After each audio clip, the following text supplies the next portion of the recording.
বিল্লাহি মিনাশ শাইতানির রাজিম। বিসমিল্লাহির রহমানির রহিম। বাংলাদেশ জাতীয়তাবাদী দলের চেয়ারম্যান জনাব তারেক রহমানের নির্দেশে সারা বাংলাদেশব্যাপী ওয়ার্ড প্রতিনিধি নির্বাচনে আজকে উত্তরাঞ্চলীয় ইউনিয়নের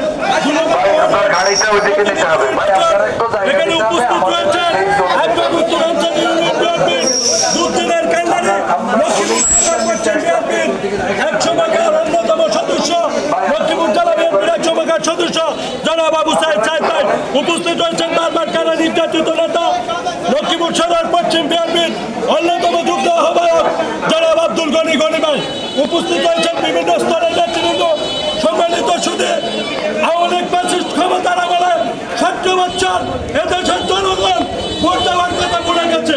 এদেশের জনগণ জানে না ভোট কিভাবে দিতে হয়। দিনের ভোট তারা রাতে করেছে, পুলিশ প্রশাসন দিয়ে তারা তাদের চিল মেরেছে, জনগণ ভোট থেকে বঞ্চিত হয়েছে। এই কথাকে চিন্তা করে দেশনায়ক তারেক রহমান বাংলাদেশের গণতন্ত্রকে ফিরিয়ে আনার জন্য, ভোটের স্বাধীনতা ফিরিয়ে দেওয়ার জন্য বিভিন্ন ওয়ার্ডে তাদের প্রতিনিধি নির্বাচনে তারা শুধুমাত্র বাংলাদেশ জাতীয়তাবাদী দল বিএনপি করেছে, আর কোনো দল করে নেই। এই দ্বারা অব্যাহত থাকবে জাতীয় নির্বাচন পর্যন্ত।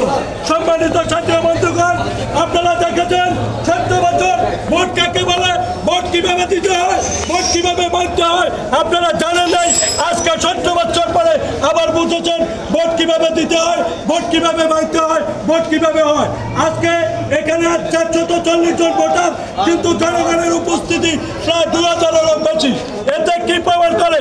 এতে প্রমাণ করে মানুষ ভোট দেওয়ার জন্য উৎসবমুখী। আমি এলাকার সন্তান, ঈদের সময় আমি এত লোক দেখিনি, আজকে যত লোক দেখেছি ঈদকেও হার মানিয়ে দিয়েছে আজকের এই প্রতিনিধি নির্বাচন।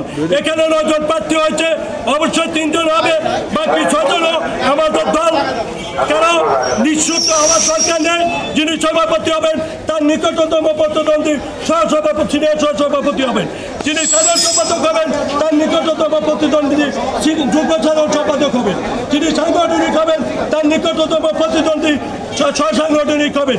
কাজে সবশেষে ভোটাররা চলে গেছে, ভোট শেষ হওয়া পর্যন্ত, এবং নেতাকে স্বতঃস্ফূর্তভাবে আমরা 2 নম্বরবাসী মেনে নেব এই প্রত্যাশা রেখে সকলের সুস্বাস্থ্য কামনা করে দেশনেত্রী বেগম খালেদা জিয়া জিন্দাবাদ, তারুণ্যের অহংকার তারেক রহমান জিন্দাবাদ, যে আসনের জননন্দিত জননেতা জনাব আবুল খায়ের ভূঁইয়া জিন্দাবাদ জিন্দাবাদ।